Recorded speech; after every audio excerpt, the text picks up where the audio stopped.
Monsieur Éric Foucault, bonjour. Bonjour. Comment Christophe. ça va? Bah oui, ça va, on s'est vu il n'y a pas très longtemps, hein. Enfin, on s'est vu, on s'est entrevus lors de petits ateliers là, que tu as organisé pendant les Ludoviales. Oui, oui, oui, oui, c'est pour ça qu'on est sur la Web TV des Ludoviales, c'est pour faire un bilan de ces Ludoviales 2020, version bêta. Pourquoi version bêta? Mais en fait, il faut dire qu'avec les collègues de Ludovia, Suisse, Belgique, Canada, et j'en oublie un, il va m'exploser, donc qu'est-ce que j'ai dit? C'est France, hein, bien sûr, c'est la France.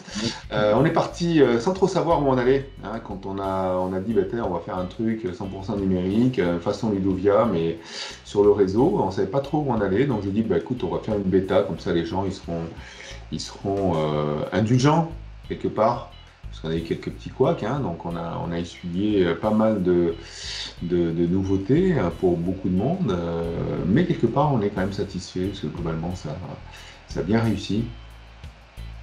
Donc oui, tu as eu plus de 800 inscrits? Ouais, 800 inscrits. Alors déjà, nous, on avait calé 300 inscrits. Bah, bon, vu le nombre, ça montre que bah, la période a été bien choisie, que bah, ça correspondait à une attente, hein. Donc, je vous rappelle le thème. Le thème était autour de la pédagogie en temps de crise Covid-21, 19, pardon, hein, on a 19, mis ouais. 21. Bah, c'est vrai qu'ils nous ont mis 19, mais on est en 20. Et résultat, ça correspondait effectivement à ce que les gens attendaient. Donc, l'idée de partager avec d'autres enseignants un peu partout sur la planète francophone, de voir en fait comment chacun avait géré cette crise-là, hein, puisque on a présupposé que c'était beaucoup de bricolage, hein, puisque ce qui devait être ne l'a pas été la plupart du temps, hein. Les grandes recettes théoriques bah, n'ont pas fonctionné la plupart du temps, donc la plupart des enseignants ont été obligés de se mettre à bricoler, d'imaginer des choses avec des gamins bah, qui n'avaient pas de connexion Internet, donc il a fallu inventer des drives par exemple, dans le milieu rural, hein, en France. Au Canada, bah, il n'y avait pas forcément d'obligation dans le secteur public au début, il y a eu quand même un effort de chacun de fournir des choses, dans le système privé c'était différent, enfin voilà, donc chacun a un peu adapté en fonction de la situation, et bah, nous on est arrivé au milieu, en gros au milieu du gué, hein, puisque maintenant tout le monde commence à se déconfiner, même si ça va être compliqué de faire repartir les enseignants et les élèves dans leur classe. Chacun était en attente un peu de cette expérience, et donc Ludovia était le sujet pour pouvoir le lancer, et les Ludoviales ont été le support pour y arriver. D'accord. Avec les mêmes formats de participatifs que dans le Ludovia, le vrai Ludovia, avec des barcamps, Oui, avec des oui, alors ateliers. on a essayé, bon, on a laissé la main à une petite communauté pour animer les barcamps, hein, puisque j'ai pas pu rapidement trouver les gens qui avaient l'habitude de les animer. On aurait aimé avoir des habitués, hein, des barcamps de Ludovia, donc non, on n'a pas fait ça comme ça, mais bon, on leur a laissé une plage horaire, hein, tous les jours.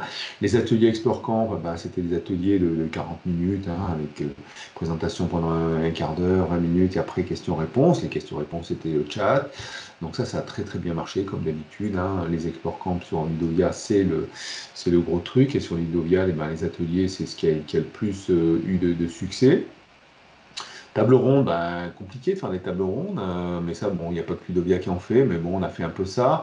Et puis après, on a fait ben, les espaces café, les pauses café. Alors ça, moi, j'étais content parce que j'ai dit, ben, tiens, on va rajouter quelque chose. Les gens ne comprenaient pas trop ce qu'on pouvait faire dans une pause café. Et ben, on a retrouvé des gens qui ne se voyaient pas, notamment des gens qui avaient l'habitude des Ludovia, hein, qui se sont retrouvés, ils étaient contents de se discuter entre eux. Et voilà, donc ça a marché pendant les 4 jours. Bon, on avait prévu 3 salles pour qu'il puisse y avoir des confinements par affinité, mais donc voilà, il y en a au moins une ou deux salles qui ont bien fonctionné.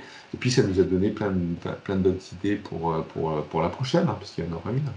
Ah, donc il y aura une prochaine Ludoviale, Ouais. toujours en ligne, entièrement en ligne. Oui, ben, l'objectif, puisque ben, on le disait peut-être en préparant un petit peu l'entretien, c'est que ce qu'on a vu, c'est pratiquement 70% de gens qui connaissaient Ludovia, mais qui n'étaient jamais venus à Ludovia, qui sont venus au Ludovial.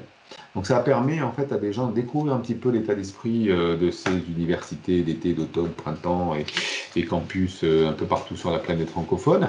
Et résultat des courses, les gens ont découvert et été très très surpris de cette ambiance-là. Et donc, on espère que ça va leur donner envie de venir justement sur les événements en local, hein, en présentiel. Mais on sait très bien que les gens d'Afrique du Sud, hein, en langue francophone, auront du mal à venir à un Ludovia quelconque. Donc, les Ludovias seront faits pour eux, hein. Ce sera plus simple de se déplacer, même si c'était pendant 4 jours, de venir à la rencontre d'autres enseignants pendant les ludoviales. Donc ça a une utilité de toute manière, crise Covid ou crise ou plus de crise, hein, il y aura toujours un intérêt parce que bah, c'est plus simple quand même de se réunir sur un atelier pendant 45 minutes à distance, plutôt que de venir faire un long voyage comme en Polynésie française, 24 heures de vol pour la France, pour venir rencontrer Christophe Battier en chair et en os. Et en maillot de bain souvent. Et en maillot de bain, oui. Alors en chemise, maillot de bain, je ne vois pas. Chemise à fleurs, on voit toujours, hein, sur Ouais. les interviews et sur ta chaîne YouTube. Par contre, le maillot de bain, bon, c'est que il y a que dans certains endroits qu'on peut le découvrir. Sur mon Twitter, il y a la dernière vidéo que j'ai Ouais, mise sur mon Twitter. c'est Mais on le ça. voit pas parce que je me filme comme ça. Bon, bref.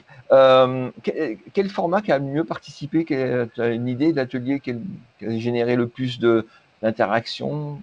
Tu as eu le temps de faire des stats, un suivi de ça? Alors, nous, on se baladait d'atelier en atelier, hein. On a eu une fréquentation entre 35 à 4, enfin 75, puisqu'en fait, la solution qu'on a utilisée au début de la semaine n'était pas bridée, puis donc il y a eu jusqu'à 85 personnes, et puis au bout de 2 jours, ben, ils ont bridé à 75 personnes, donc en fait, les gens ne pouvaient plus y rentrer. Donc on a eu des success stories. Il y a des gens qui ont fait du off, hein, du coup, parce qu'à Ludovia, il y a toujours du off. Et ben là, il y a eu un off. Les gens ont repris leur salle et puis ont fait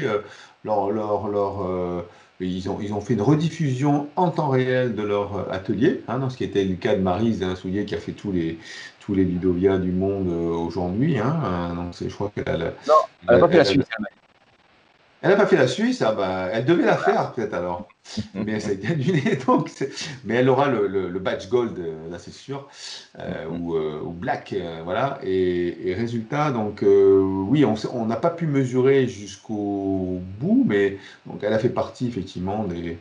Ben, de toute façon, les gens qui ont du succès dans leur approche et qui ont une dynamique en atelier, en présentiel, on les a retrouvés lors des Ludoviales, hein. Il y a des gens qui ont cartonné et qui ont été obligés de dupliquer leurs ateliers, ce qui a été le cas de Maryse, notamment. Après, je ne sais pas si François l'a fait aussi, François Jourde, hein, aussi, qui a bien cartonné. Et après, on a vu des petits nouveaux, des gens qu'on ne connaissait pas et qui ont vraiment fait des ateliers qui ont vraiment cartonné, notamment sur les escape games, hein. C'est l'équipe de l'académie alors je ne sais plus si c'est de Versailles ou de, non, c'est pas de Versailles, mais vraiment, c'est des gens qui ont cartonné et ils ont fait des ateliers en tandem. Ça, c'était super aussi. Vraiment, atelier en tandem ou un peu ce qu'on a fait avec TADI, là, avec les Régis et Fabien de Nipédu. Ils ont fait une animation en tandem. Ça a été vraiment très, très, très bien réussi. Voilà. Bah, on pourra retrouver tout ça en replay en quelque part ou pas? Tu as pu Alors, enregistrer? la plupart des tables rondes de la soirée sont disponibles en replay, hein, sur la plateforme Meet Me. Et quelques ateliers, donc je sais que celui de François Jourde a été enregistré, parce que ce sont des solutions qui sont open source et qui garantissent pas l'enregistrement. Donc du coup, des fois, bah, c'était pas possible d'enregistrer parce qu'il n'y avait plus d'enregistreur à disposition sur le serveur. Et donc, bah, on doit avoir 4 ou 5, enfin au total, on doit avoir une dizaine, une quinzaine d'ateliers ou de tables rondes qui a été enregistrés. Mais au moins, la plupart, on a récupéré les supports, hein, donc tous les supports sont disponibles, la plupart des intervenants. Bien, impeccable. Mais pour la prochaine édition, on ne sera pas tous confinés, donc pas tous derrière un ordinateur, où on aura un Ouais. travail en même temps.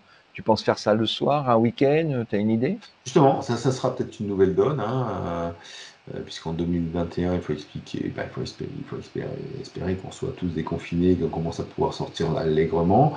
Donc effectivement, là, tout le monde était confiné chez soi, donc c'était peut-être plus facile de l'organiser et avoir du succès. C'est une autre réflexion à avoir. On va organiser un petit comité international d'organisation, dont tu feras partie, et on verra un petit peu quels sont les horaires à choisir. Voilà, entre le bain des enfants, la préparation du repas, ou le temps scolaire, voilà. Ou le mercredi, ou les week-ends, c'est à voir. D'accord. Donc c'est flexible, on va travailler là-dessus alors. Ouais, Donc il y aura une prochaine édition. J'ai vu aussi que tu avais commencé à préparer la prochaine édition de Ludovia France, qui va être ouais. la 17e, 18e édition? 17, hashtag 17. Hashtag 17. 17e édition, ouais, c'est la Ludovia hashtag 17. Donc Ludovia hashtag FR, hein, donc on est sur le FR maintenant. On a un sujet qui est sur l'injonction du numérique. Donc ça c'est fabuleux, hein, parce qu'on tombe pile poil. C'est qu'il y a un petit virus qui nous a dit il faut que tu utilises le numérique dans ta classe parce que tu n'as plus de classe. Donc ça, c'est pas mal, hein. Donc là, on va ouvrir l'appel à proposition des enseignants pour les ateliers, je pense, la semaine prochaine. L'appel à communication scientifique a été lancé déjà depuis le mois de janvier, hein. Et il faut voir que le secteur de la recherche a un peu bavé cette année en France. Je ne sais pas si c'est le cas un peu partout. Donc, je sais qu'en Suisse, on a eu du mal à avoir des communications scientifiques. Cette année aussi, le colloque scientifique de Ludovia a du mal à avoir des propositions de communication.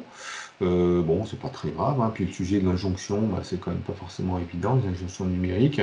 Donc voilà, on va partir là-dessus. Et puis bon, je pense qu'on refera aussi des thématiques sur ce qui s'est passé, hein, pendant la crise, la continuité pédagogique, ou la discontinuité, selon si on a réussi ou pas, parce qu'il y aura quand même un bon temps de débriefing à faire, je pense fin août, sur ces sujets-là, avant la rentrée, hein, qui risque d'être pas piqué des verres non plus, parce que bon, déconfiné, on est sur une stratégie de stop and go, hein, donc c'est pas du tout fini l'histoire. C'est pas fini Donc, l'histoire. voilà, voilà. Tout à Sauf fait. dans les coins préservés du monde, on le sait. Oui, mais enfin, on était trop préservé parce que du coup, on est tellement Confiné. isolé qu'on a plus de place. On est confiné au niveau de l'île. Pour donner une idée, avant, on avait une dizaine de vols internationaux par jour. Là, on en a un par semaine, ou un tous les 10 jours. Donc, ça n'a plus rien à voir, quoi. Donc, faire venir des gens, ça va être compliqué. Mais déjà, en interne, on est déconfiné. On peut se balader. Non, pas encore. On peut même pas se promener entre les îles. Voilà. Pas encore, mais peut-être que ça reviendra. En France non plus. Pour l'instant, on est encore à 100 km, quoi.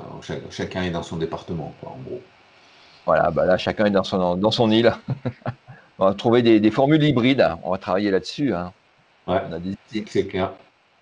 Bon, merci pour ce débriefing des Ludovia là, et pour l'annonce de Et merci d'avoir tenu la Web TV à distance, hein. C'est une nouveauté, hein, parce que d'habitude, on les fait en présentiel, hein, grâce à toi, il y a pendant longtemps, et puis depuis 2 ans, depuis que tu es en Polynésie, on ne les fait plus avec toi, on se débrouille sans toi, mais merci d'avoir mené cette petite Web TV en parallèle et à distance. Je sais que tu as eu du mal à voir les gens, hein, parce que c'est pas du tout évident d'être disponible justement dans cette période. Dans mes horaires à moi, et dans mes horaires à moi. Et dans des horaires à toi, c'est pas du tout évident.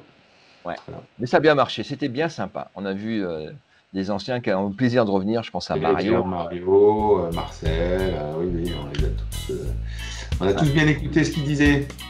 Bon, merci Eric et Aurélie, à l'équipe de Ludovia pour l'organisation de ces Ludoviales. À la prochaine. Merci beaucoup.